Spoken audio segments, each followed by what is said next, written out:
तो आज मैं तुम्हें बताने वाला हूँ भारत देश में रुपया पहले सोने का हुआ करता था तो उसे कागज में कैसे तब्दील किया गया। आज मैंने गूगल पे सर्च किया, देखो आप भी कर सकते हो अपने फ़ोन में। मैंने ये गूगल पे सर्च किया और गूगल ने मुझे सब कुछ बता दिया कि हमारे देश में पहले रुपया सोने और चांदी के हुआ करते थे। तो मैं तुम्हें पढ़ के बता रहा हूँ ये। भारत देश में सोने चांदी के सिक्कों से कागजी मुद्रा नोट में बदलाव की प्रक्रिया मुख्य रूप से व्यापारिक जरूरतें, भारी धातुओं टोने की अद्वैत और ब्रिटिश काल के दौरान हुई थी। प्रशासनिक व्यवस्था के तहत ऐतिहासिक और आर्थिक कारणों के बदलाव इस प्रकार हुई। मूल्यवान मूल्यवान धातु जो हमारे पुरखों के पास धातु हुआ करते थे, सोने चांदी के धातु हुआ करते थे हमारे पुरखों के पास। मूल्य धातुओं की कमी और असुविधा प्राचीन और मध्यकाल में शेरशाह सूरी मुगलों के समय मुख्य रूप से चांदी और सोने के सिक्के चलते थे। गूगल ये बता रहा है चांदी और सोने के सिक्के चलते थे।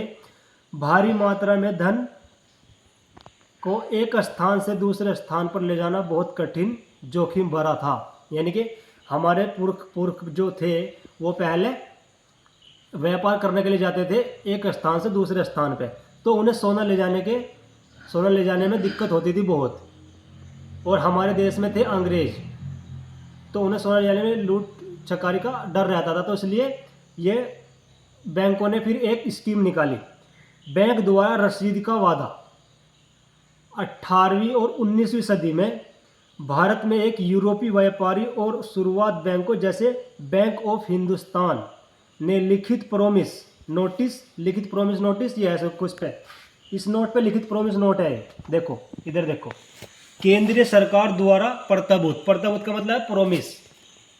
तो आगे भी आप वीडियो को देखना।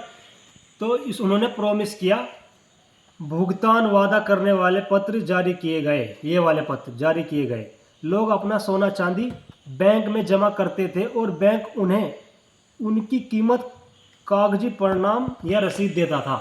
ये कागजी परिणाम हमारे पुरखों ने उधर सोना जमा किया और हमें ये मिला 1 रुपया एक चांदी का सिक्का, 10 रुपया एक सोने का सिक्का।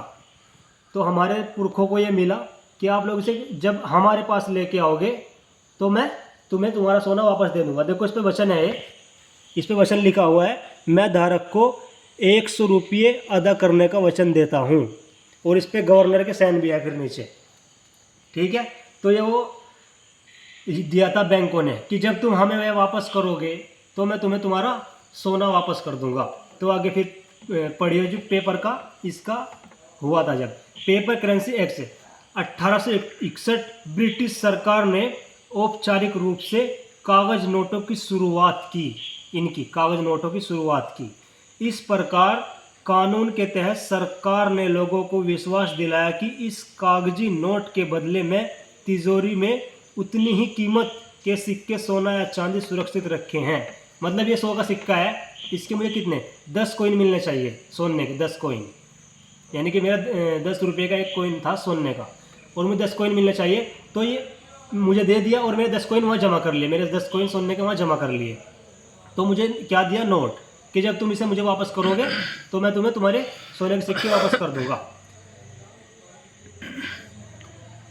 कीमती सिक्के सोना या चांदी सुरक्षित रखे हैं और ज़रूरत पड़ने पर इन्हें धातुओं से बदल दिया जाएगा। यानी कि इन्हें जब तुम्हें ज़रूरत पड़ेगी तो इन्हें मैं धातुओं से बदल दूंगा। तुम्हारे सोने के सिक्के हैं, मैंने इन्हें बदल दूंगा और तुम अपना सोने का सिक्का ले, ये मुझे वापस दे दियो।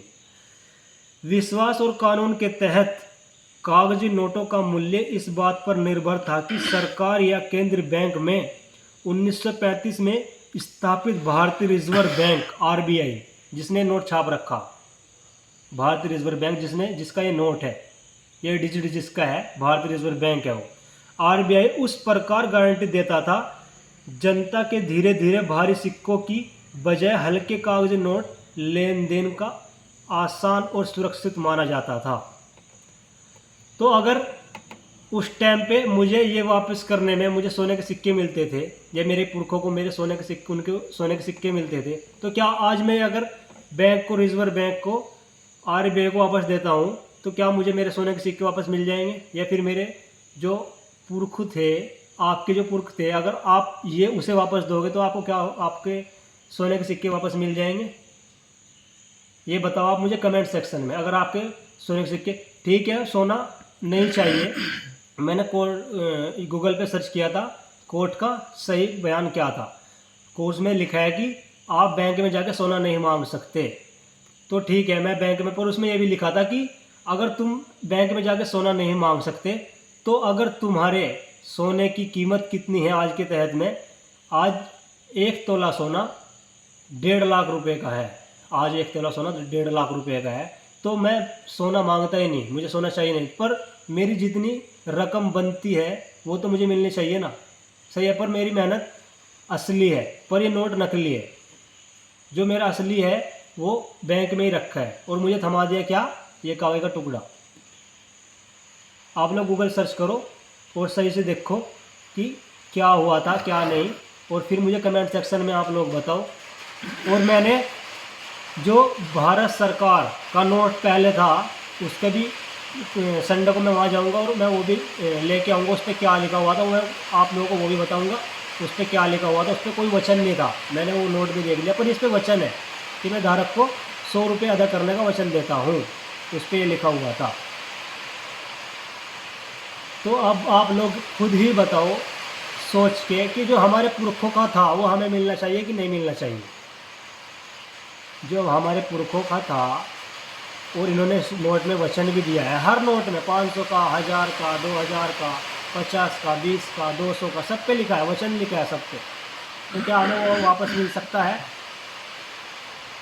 बाहर लोग तो नहीं चाहिए, 1 मिनट रो के खाली 1 मिनट। और मैंने जनता सरकार मोर्चा पे मैसेज किया है कि मुझे उलगुलान, जो हमारे पुरखों की लिखी हुई किताब थी उलगुलान, उसमें बिल्कुल साफ साफ लिखा है, साफ साफ लफ्ज़ों में लिखा है। मैंने भारत सरकार मोर्चा को मैसेज किया है कि मुझे उसके अध्याय 1 अध्याय 2 के 2 स्क्रीनशॉट भेज दो।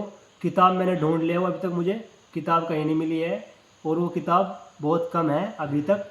तो मैं कल तक मेरे पास उसका भी स्क्रीनशॉट आ जाएगा और फिर मैं आपको उसमें साफ साफ लफ्ज़ों में लिखा है क्या हुआ था हमारे देश में क्या नहीं, और हमारे सोने का जो सिक्का था वो कहाँ है, किसके पास है, उसमें साफ साफ लिखा है। तो जुड़े रहिए आप मेरे साथ और मेरी आवाज़ को, हमारी आवाज़ को सरकार तक पहुंचाने में मेरी मदद कीजिए।